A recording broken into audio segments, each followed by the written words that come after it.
All right, hello everybody, and welcome to today's Migration Dynamics webinar.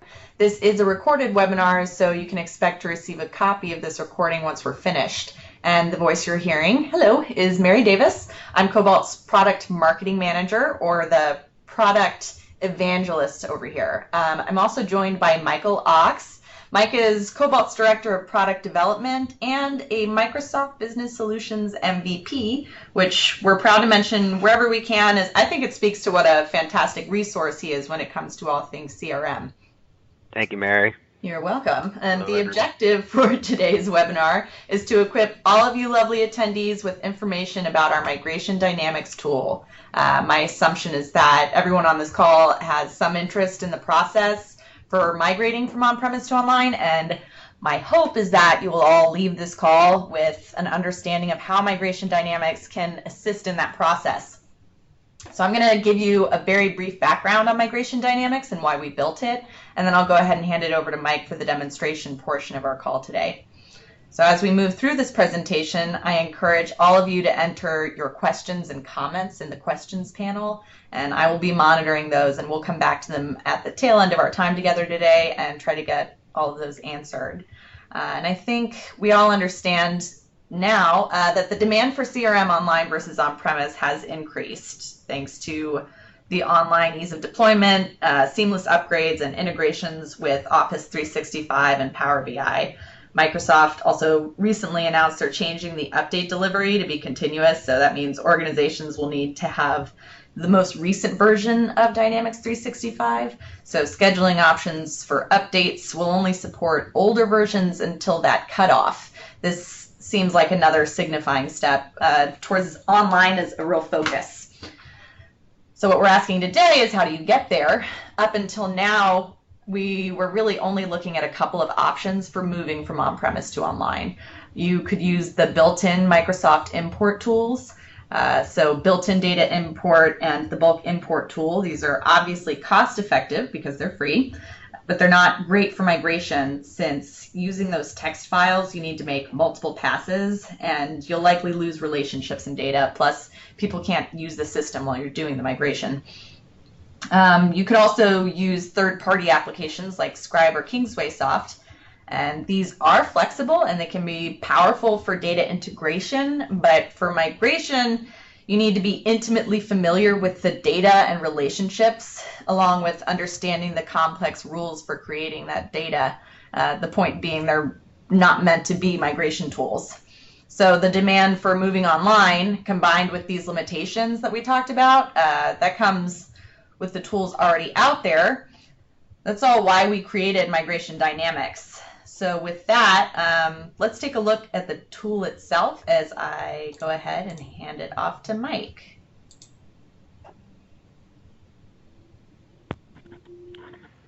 All right, let me share my screen here. Let me know when you can see it, Mary. And I'm seeing it. Okay. All right. So thank you for the introduction, Mary. Thank you for the compliments. So what I'm basically going to show today is a demonstration of migrating from a CRM 2011 on-prem instance to Dynamics 365 online. And we're going to do all of that in about a half an hour here at the most. So like Mary said, we built Migration Dynamics for the exclusive purpose of moving one CRM instance to another CRM instance. So Dynamics instance to another Dynamics instance.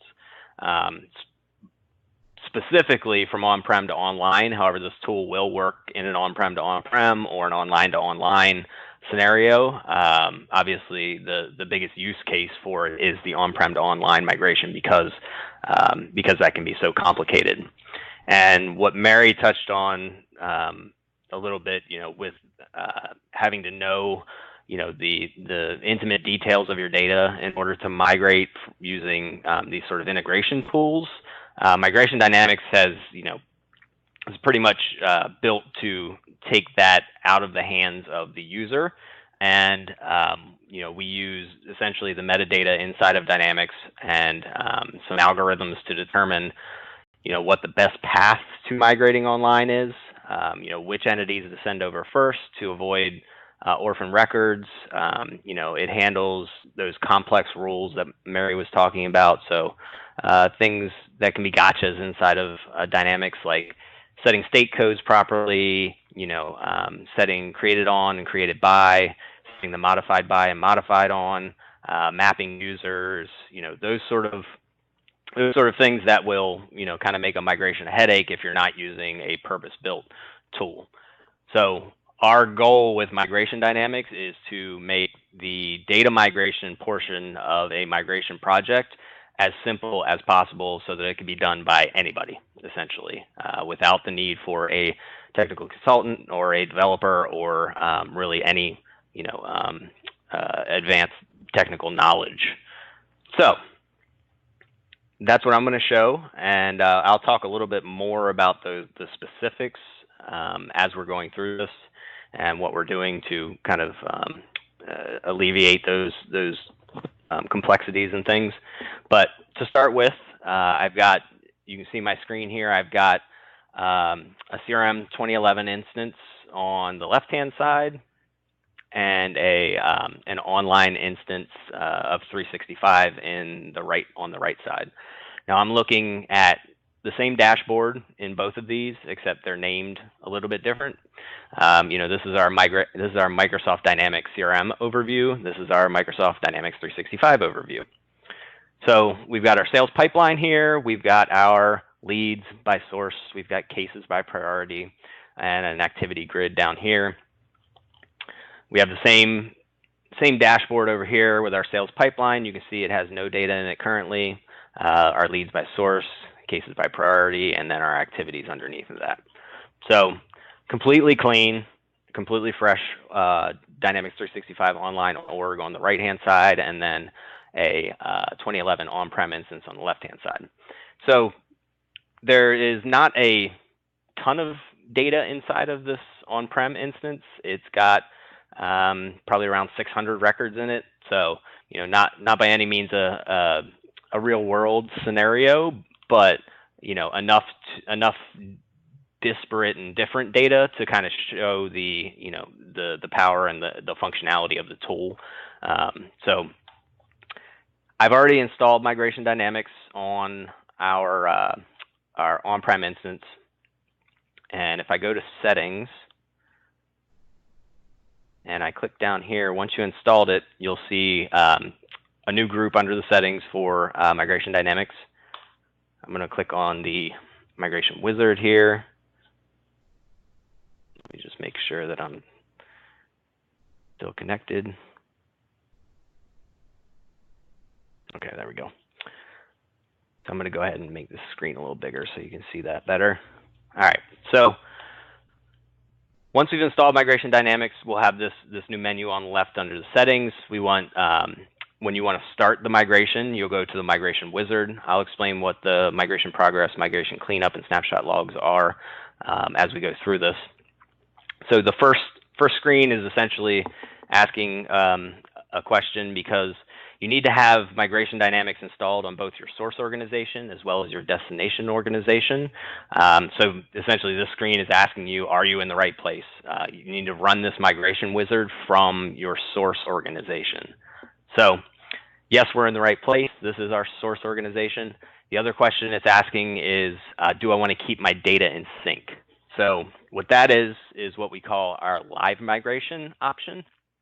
And essentially, Mary touched on the idea with the built-in import tools. It's also potentially an issue with the third-party tools, is that you need to do these migrations in a period of time where people are not entering data into your source org. So in order to do a migration and completely get the data to flow over to the destination and be able to switch off the source and start using the destination, you have to have downtime associated with your migration in order to get all that data in sync. So Migration Dynamics has an option for the live sync, which is essentially an option to keep using the source system while the migration is running. The big hurdle that we have with doing migrations, and whether it's using third-party tools or using Migration Dynamics is that we have to push this data through the APIs in Dynamics Online. We don't have an option for really a bulk insert. We don't have an option for direct SQL access in that environment. So our only option is to go through the APIs. And for that reason, the big bottleneck to any migration to online is going through those APIs and the amount of records that you can write per second. Migration Dynamics gets about 5 records per second. On average, that's our baseline. You can generally do your estimating of the time it will take based on that number. So bandwidth is not really a big concern necessarily. So if you have a 100 gig database, but it doesn't have a lot of records, it's just got a lot of big records, for instance, notes, attachments, and things like that, then that's not as important. So the size of the database or the amount of data you're moving isn't as important as the number of rows inside of your database that you're moving, because that API is our bottleneck for the most part. But the live sync option kind of gives you the ability to keep using your source organization, keep updating data inside your 2011 instance while your migration is happening. So you don't have any downtime. As long as you're not entering records or updating records at a rate that's faster than 5 records per second, because then it would potentially never finish. This is a good option for keeping your business open while you're actually doing a migration. So I'm going to check that, and I'm going to show you guys how that works. If I click next, I'm presented with a screen to essentially configure the connection to my destination organization. If this is the first time you're using Migration Dynamics, this list will be empty, so you'll need to enter the type of connection. If it's Dynamics 365 online, then you're going to be using Office 365. If you're doing an on-prem migration, then you have some options here as well. The only the potential gotcha here is that the way that Migration Dynamics works is it will queue all of your data out of your source system into Azure. So the first thing it does is it pushes all of the data up out of your source system and into an Azure queue. At that point, there's a process within Azure which actually writes the data to your destination. So the reason we chose to do it this way is that you have it's faster to queue things into Azure than it is to write them directly to Dynamics. So getting the data out of your system as fast as possible, but then being able to push it into your online instance from Azure is beneficial in the overall time that it takes to run these. But because of that, your destination organization has to be accessible through the firewall. So if you were doing an on-prem to on-prem migration, you would need your destination organization to be accessible on port 443, from outside traffic. All right, so I've already done this once before prior to resetting our online org. So I'm going to go ahead and select this saved configuration. You can see we're migrating to our migrationdynamics.crm.dynamics.com. And I've got my username and password here. I'm going to click next. And it's going to test my connection to make sure that it can connect to the online instance. And it's also going to start to pull down some data. So specifically, the data that it pulls down at this point is your user information. So the users that exist in your destination organization, so that you can do user mappings. Now, one of the great things about Migration Dynamics is you have some flexibility on how you map users. So for instance, if you have on-prem legacy users that are disabled, that still own records, that still have information tied to records about those users, you have the option to actually map multiple source users to the same destination user. So for instance, in this case, I can, and there's not a lot of users in either of these systems, but I can essentially map all of my source users to a single destination user, or I can choose, to select a different user and do the mapping that way. The one manual step that you need to do prior to using Migration Dynamics or running this wizard is you have to set up those users in the destination prior to running this. So that's a manual step. There's no way for us to migrate users. So you have to set those up. You have to set them up with the appropriate roles. However, if there are disabled users in your source organization that you want to map to disabled users in your destination, so you keep that historical information about those users, you can absolutely do that as well. So you can actually create users in Dynamics 365 Online, disable them, and then map them through this process, which in our first sort of iteration of this a couple of years ago, we didn't have that ability. And what came out from our users really quickly was that, hey, I want to keep this historical information about these users. Yes, they're disabled, but I don't want to have to pay for a license while I'm doing a migration. So you can license those individuals, give them permissions inside of Dynamics 365 Online, and then pull their license, and you will still be able to run a migration and map those users. So that's a really neat feature of the tool. It will try to match initially based on a few criteria. It will try to, when it's doing the default mapping, it will try to map based on the user's email address. If they're the same in the source and destination, it will default those. It'll also look at first name, last name, and then if it can't find a match, ultimately it will just default back to the user you entered on the previous screen. But then, of course, you have the ability to change that from here. All right, I'm going to leave those as they are, and sort of all the information or all the stuff I just said is up here in this text as well. So I'm going to click next. All right, so it's going to validate my migration setup, and essentially this is sort of the pre-flight check. There's only actually 2 screens left before we can start a migration, and these are our, as I said, pre-flight checks. So making sure that you've sort of set things up properly, that your online instance is set up correctly, that that you've sort of have the ability to map your solutions correctly, and things like that. So I'm going to kind of walk through what these lists of issues that we have here, or that it's telling us about. And the first one I'm going to look at is this one. So it's telling me I haven't installed Migration Dynamics on the destination CRM.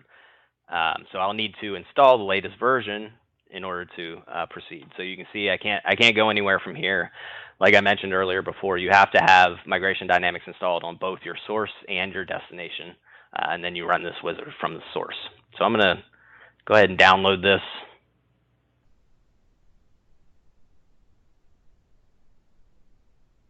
My connection's a little slow here. We'll let that.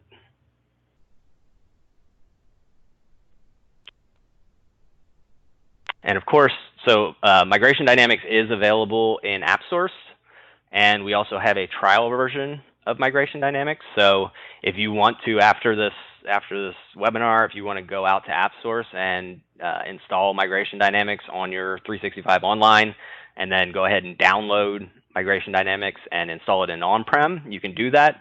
You can run the trial version. It will only allow you to migrate a handful of entities as part of the trial. It'll allow you to migrate contacts, accounts, opportunities, leads.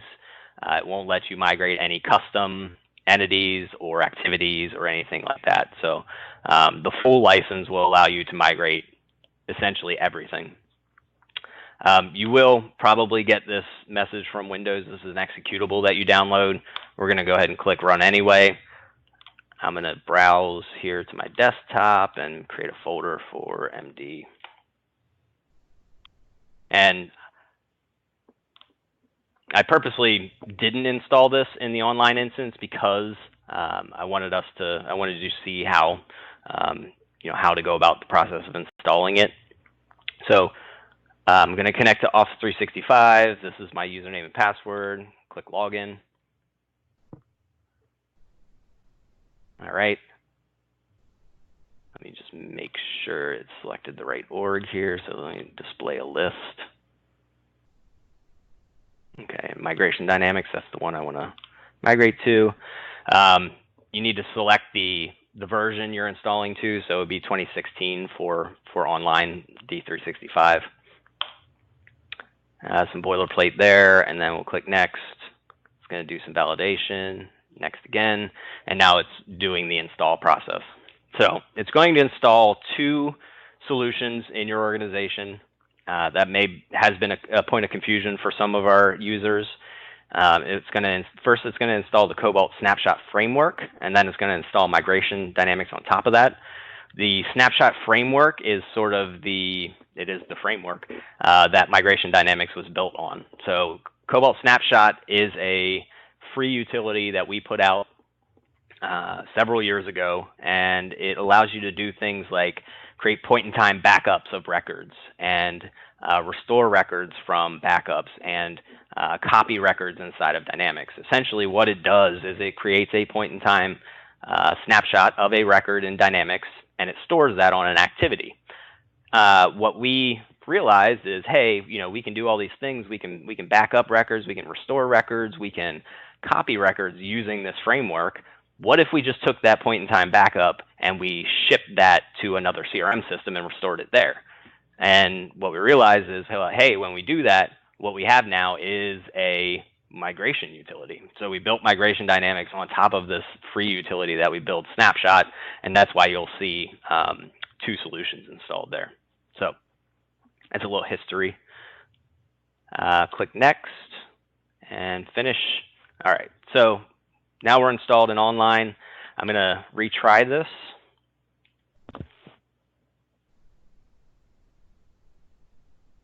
And it's going to go through that validation process again.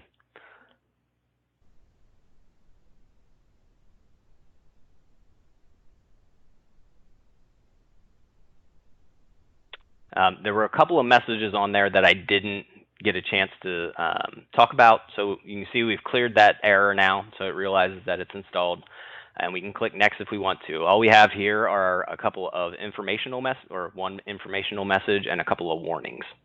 So this informational message is essentially telling me there are custom plugins and processes enabled in the destination organization. That's fine. That's expected because in Dynamics 365 Online now, everything is a solution, and there are plugins that Microsoft registers. There could be plugins that third parties have registered that you've installed, things like that. That's fine. Migration Dynamics will actually handle disabling that for you. And the reason that you don't want those custom plugins and processes enabled in your destination organization is that those processes and plugins can affect the migration. So those things can intercept record creations, record updates, and they can modify that data on the way in. We don't want that.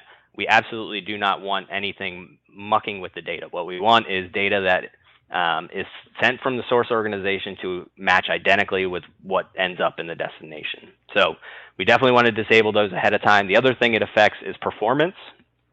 So plugins have performance overheads associated with them. So disabling the plugins will, essentially alleviate some of that performance hit that you would get otherwise.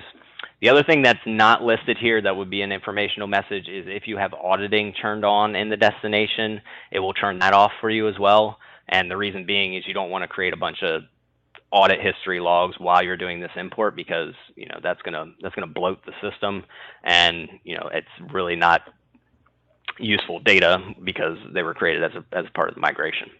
So that's what that is. The one thing to note is you do have an option down here to not disable those custom processes.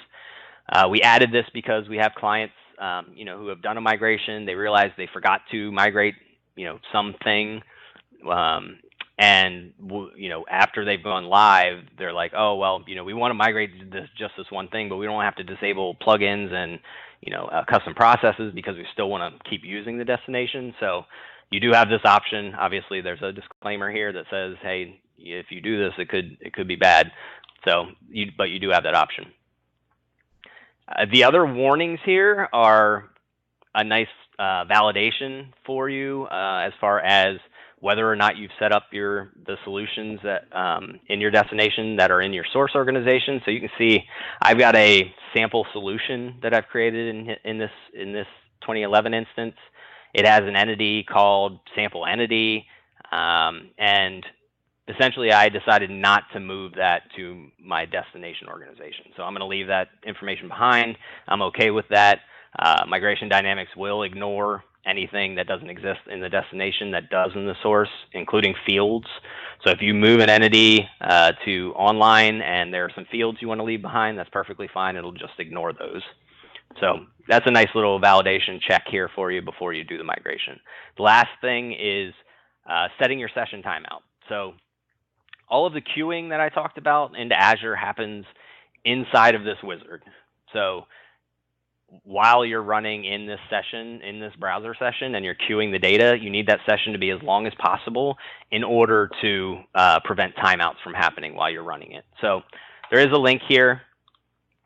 It takes you to a TechNet article that will explain exactly how to set that up. You know, it's only a couple of steps. It's really not that difficult to do, but it is a step that you should take prior to starting a migration. You know, we're only migrating 600 records or something like that. It's not going to time out our session while we're doing that. So I'm going to click next. And this is the last page of the migration wizard.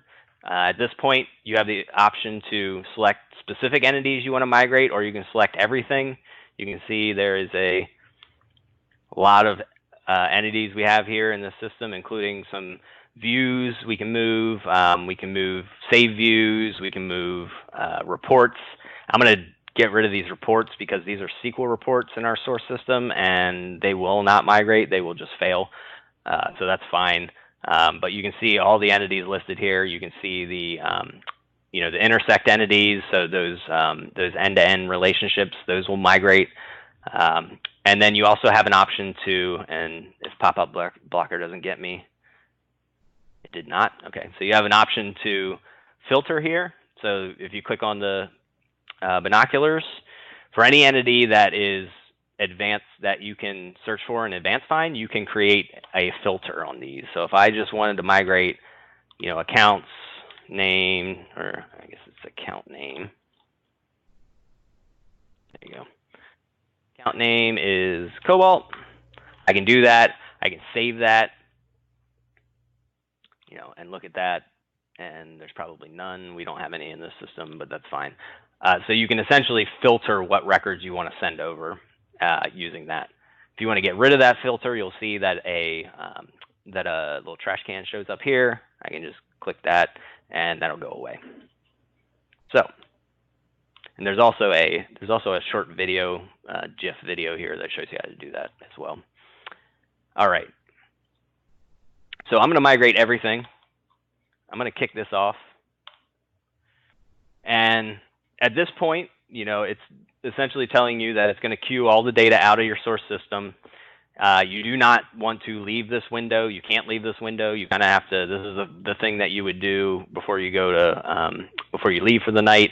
Let this run to queue up all your data, and essentially, when you come back, you should have at least everything queued, perhaps, and at the same time, some of that data already written. But during this process, you need to actually stay on this screen. You, of course, can open up a new window and continue to work in the system because you checked that option for the live migration. So right now, it's creating a migration checkpoint. So it does a couple of things during this process. It starts off with running those algorithms that I said to determine the best path to migration. So it won't push things over in the order that you see them in the list. It will actually determine what the best way to push that data into Dynamics is, in the Dynamics Online is. And then it creates a migration checkpoint. So that migration checkpoint is when it's disabling those plugins that I mentioned and the custom processes, it's keeping a log of all those so that you don't have to go in and re-enable them at the end. It will keep a log of every process or every plugin step that gets disabled, and it will, at the end, you'll actually run the migration cleanup wizard, and it will take care of re-enabling all that stuff for you, including the audit. If you had auditing turned on, it'll turn that back on for you as well. So that's nice. You know, that you don't have to worry about doing that sort of step up front as well. So you can see it's already queuing the entities now. This takes a little while, even with only 600 records. It's actually going through 105 different entities, and it's also registering some plugins on our source system. So, and those plugins are specifically for the live sync. So, you know, the way that Migration Dynamics keeps that data up to date as you're creating it in the source organization is it registers some plugins on your creates, your updates, and your deletes, and then it pushes that up into the Azure queue as it's happening. So there is a little bit of overhead associated with registering those plugins up front, which is what it's doing while it's queuing the data, and then B, a little bit of there's a little bit of overhead that will take place on your source organization after you enable that, because there's those plugins that are running every time you create or update or delete a record.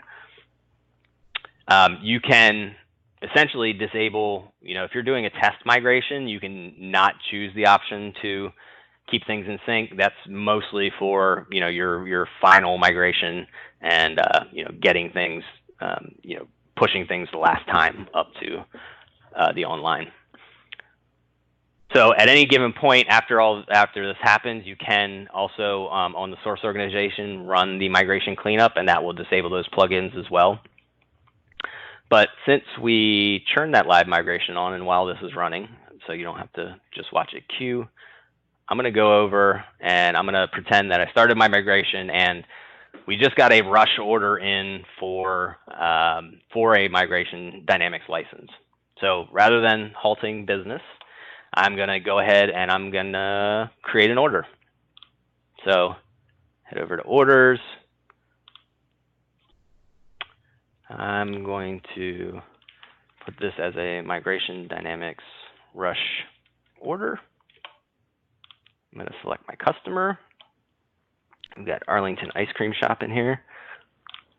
I'm going to select a price list, and we'll go ahead and save that. All right.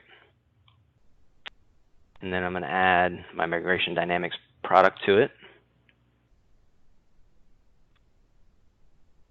There it is. Set those fields.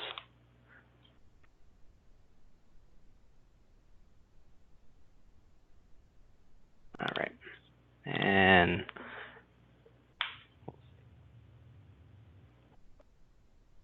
all right, so there's my order. Now, at this point, if I wanted to, since Arlington Ice Cream Shop is nearby, they're a loyal customer, I can go ahead and, offer them a discount. Let's say we'll discount this by $1,500. Save that. And so at this point, we've, shown pretty much a creation of a record as well as an update of a record. I can then run the, from here, if I go ahead and save that, go back to our order list. Oh, that was the wrong one. I had one from before. This one's 4,500. All right, so now I can create an invoice from this.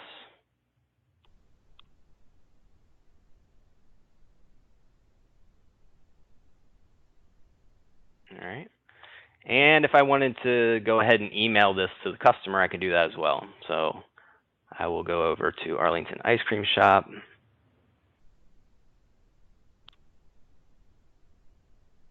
And I will send them an email.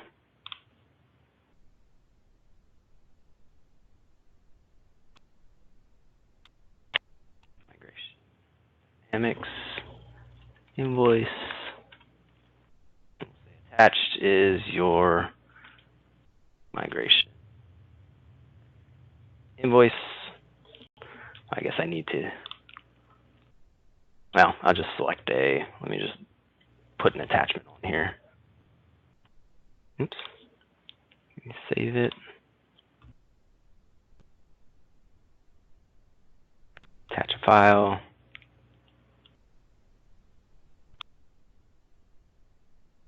And I'll just choose don't know. I don't really have just some random. I'll attach that. Okay. All right. So we have created an order. We've updated that order. We've generated an invoice from that order, and now we're sending an email to our customer. So you're going to get to see essentially how all of that, while the migration is happening, how all of that flows over without any need for any downtime. Save and close. And now, so our queuing is finished. That's good. I do not want to save that right now. So our queuing is finished. You can see that we've actually only got 200 records pending right now. So while Migration Dynamics is queuing your records, it's also writing them. So as soon as those hit the queue, it starts to write them to your destination. It will, so by the time we had finished queuing, we only had 200 records pending, and now it's writing the remainder of those 200 records. So at this point, I can navigate away. I've already finished queuing. If you go to the migration progress at any time, it's going to show you essentially the number that are remaining at that point in time. So you can always go back to that, and you can always navigate away. All right, so we did have one error in there. I didn't show you that. The migration progress will show you all of the error messages, anything that happened while the migration was happening. Once it pulls those errors down, it will essentially get rid of them, but not forever. So all of those errors end up being written into your destination organization, and they will appear under, if you go to settings and you go to, I'll need to refresh. Let me refresh this window.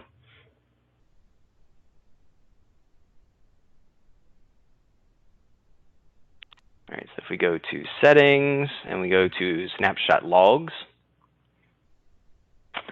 you'll see some things in here. Specifically, what you'll see is those migration checkpoint logs I was talking about. You can filter these down so that we have a couple of different views in here. This is all active snapshot logs. You can filter it down to just error snapshot logs. So we had one error. I'll explain what that is. It's actually innocuous. But you can see we've got orphan snapshot logs and we have message snapshot logs. So Migration Dynamics uses these in different ways, but ultimately it logs the checkpoint information in there. It logs errors. It also logs when orphans happen. So Migration Dynamics is smart enough that if there's an orphan situation where a parent record doesn't exist for a child record as it comes in, it will create an orphan in the destination, and as soon as that parent comes through the system and into the destination, it will reparent all of those orphans with its parent record. So the great thing about that, and another one of those gotchas that Mary was talking about, is consider the situation where you have, for instance, you've got Satya Nadella as the primary contact on your account for Microsoft. So Satya is the primary contact at Microsoft. Satya is also an employee of Microsoft, so therefore Satya's parent customer is Microsoft. That is one of those circular relationships where the only way to do a migration in the past for that was to do the migration twice. So what you would have to do is you would have to bring in all of your contacts or all of your accounts first, and you would have to bring those in. You'd have to bring in all the accounts without a primary contact because the contact didn't exist, or you'd have to bring in all the contacts without a parent customer because the accounts don't exist. So the nice thing about Snapshot is it handles that all in one pass. It will create those orphans. It will reparent those orphans when the record comes in, and all of those relationships will be maintained in a single pass. So that's what the, if you see any snapshot or any orphan records, orphan snapshot logs in here, that's what those are. Currently we have none, and it will delete those as they are reparented. All right, so we're almost done here. We've only got 18 records left.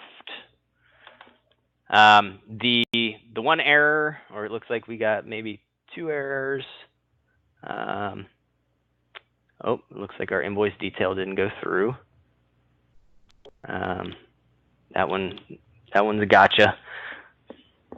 It will essentially log every error that happens during the migration. So for every single record that it tries to write, if there's an error, it will tell you. So it will tell you what specifically failed, and that's helpful. Migration Dynamics comes with free support from our in-house support people. So that's useful. You can export those logs and essentially send them over to us, and we can analyze those for you and help you get through anything that doesn't come over. It looks like we got an error on a queue. I think that's the queue for the primary team in the system, so that's really not an issue. It did look like we had an error on the invoice details. We'll have to look into that, what happened there. We also have 2 errors here for our new sample entity. You can see they weren't found in the cache. That's because our new sample entity doesn't exist in the destination. The reason that comes out as an error specifically is because we're trying to move save queries, and what happens is it tries to recreate those save queries with an entity that doesn't exist, and it will just fail. No big deal. All right, so let's get back to our dashboard. Here's our on-prem 2011 dashboard. And let's look at our sales dashboards. And let's go to our Dynamics 365 overview dashboard. All right, so apart from the new styles, the new flat styles, you can see that our data lines up identically. 25,000 at the top, 55,000 in the middle. If we scroll down, 36,000 there, we got 36,000 there. If we scroll to our cases, we can see we've got 3, 1, 5, and 1, 3, 1, 5, and 1. Our cases by priority, those charts are identical. So all of the data moved over the first time, without issue. Fantastic. All right. What's interesting about this is if we drill down into this data, I'll show you a little bit of what we were talking about in the beginning about those gotchas. I can look at all cases, and we'll just go ahead and collapse that. And you can see all of our statuses were maintained. So we've got canceled cases in here. We've got resolved cases. We didn't have to set up any of that mapping or do anything complex in order to make that happen. You can see that our created on dates are maintained. So you can see this was created on 4/27/2017. Obviously, we created that record today essentially, but we've overridden that and we've handled the created ons and the modified ons as well. If I drill down into one of these cases,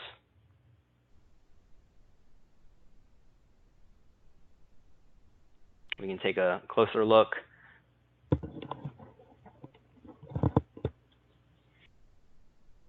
All right, so one thing I did want to mention actually is we are, as of the current release that we just put out, we're actually maintaining the business process flows as well. So that's really important and something I was pretty happy to be able to add to the product. So this one's only in the identify stage, but any ones that were in a subsequent stage, that stage would be maintained as well. All of our activities are here for our case. You can see that we have a case resolved in here. The one thing that will happen when actually just to explain what I was saying earlier about the business process flow. So in this case, we went from 2011 to online, so there was no business process flow information in the source system. If you are using business process flows in a 2015, 2016 instance of Dynamics, then those will be maintained across. So in this case, you went from 2011 to online. There was no information in 2011 about business process flows, so you're not going to be able to maintain that, but you could if you were coming from a newer version to online. All right, so you can see our customers here. All of our lookups have been handled. The one thing in Dynamics 365 Online, when you close a case, and we will close the case explicitly when we pull over a closed case, it may create some extra activities here for you. We'll clean those up in the migration cleanup, so that's nothing to worry about. We actually mark them as duplicate activities, and we'll clean those up. So you can see this one here. This was a closed activity. It says, note, this activity will be deleted as part of the migration cleanup process. So we have an extra one in here, but we'll take care of that during the cleanup process. I'm going to drill down into our customer and just show one more thing. We're coming up on time here. So here we go. So this was the situation I was describing earlier. We have our account, Alpine Ski House. We have our primary contact, which is Paul Cannon.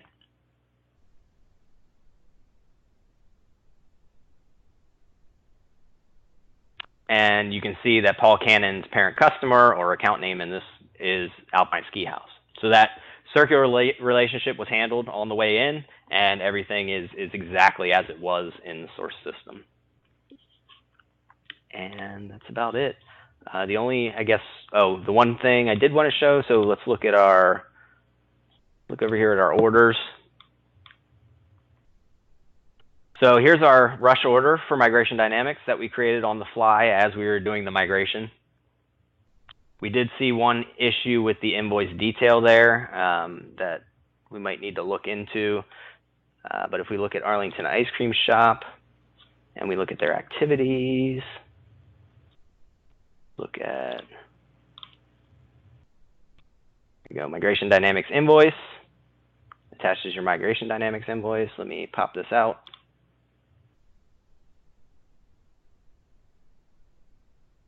There we go. So there's our Migration Dynamics invoice, and you can see our attachment came over as well. So all good there. All right. One more thing to show is cleanup. So you'll run this process. You can run it on the source and the destination. This will, as I said, it will re-enable all your plugins. It will unregister some plugins that we register. It will also clean up some snapshot logs that we create, just essentially to get rid of all the changes that we made to the destination system before we started. So there is a little warning here. You might want to export your logs before you run this, just for posterity, or if support needs to look into those. But click finalize, and essentially you're done. Once that finishes, it will kick off some bulk delete jobs, and you'll be back in business. So, and that's it. Awesome. Thank you, Mike. And we're all migrated. So now we'll go ahead and answer some questions that came up. And I know the first one that came up, Mike, was, can you filter out data you do not want to keep when you migrate over? Yeah, so you can. Yeah, I guess that's a multi-pronged question, really. So I had mentioned, if there's certain data in your source system that you just don't want to move, chances are you're probably going to also leave that field behind. So when you migrate your customizations, you would essentially be able to leave that behind, or leave those fields behind, or leave those entities. If it's an entire entity that you don't want to bring over, you can do that. So that's one way to do that. The other way to do that is to use the filtering when you're migrating. So if you just want to move data from the last, say 2 or 3 years, maybe, you want to leave some of that. Obviously, cost of online storage is at a premium. So it's possible that you might want to leave some of your data behind just for the sake of, and you could move it to a SQL database in Azure or something like that you could access as a read-only copy. So you have that option as well using the filtering. So you can filter by date, filter by what I showed was name. But yeah, so you do have some options there. All right, thank you. And then another question, can you re-migrate selected entities after the initial migration? Yes. Yeah, so on that last screen, you can select the specific entities that you want to migrate there, but also, like I said, you can filter those as well.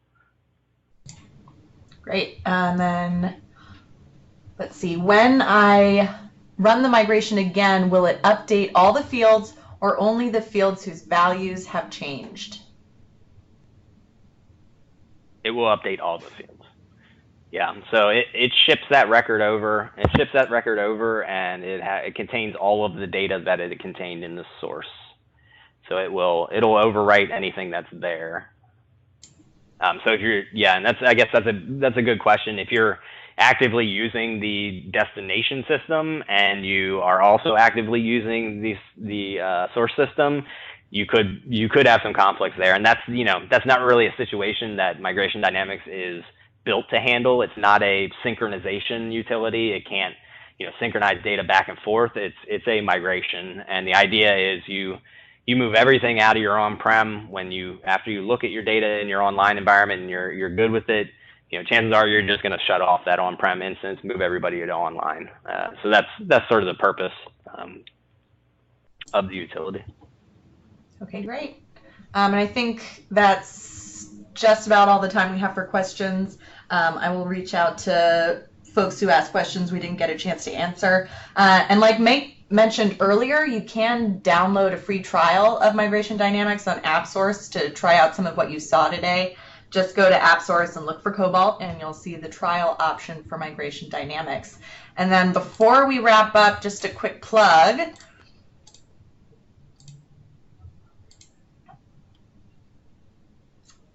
The Dynamics 365 or CRM User Group Summit is coming up in October. So if you didn't know, this is the go-to conference for everyone interested in Dynamics 365 learning, news, and shopping for different solutions. So you can use our code to get 10% off, as we are platinum sponsors this year. And that code is PRP Cobalt. That's capital PRPC, lowercase OBALT, for 10% off when you register. So we'll be there. Definitely come talk to us. We'll be at booth 708 with some fun giveaways and even a prize. All right. And with that, we're signing off. So thanks again, Mike. Thanks, everyone, for calling in. For more information on Cobalt and the cool stuff that we build, you can check out our website. And if you have questions about Migration Dynamics, please feel free to email us at sales@cobalt.net. And of course, we'd love to hear from you on Twitter. Cobalt is at the Cobalt Co. And Mike also has his Twitter, very active on there, at Mike Factorial. Great. All right. Thanks again. Thanks, Mary. Bye.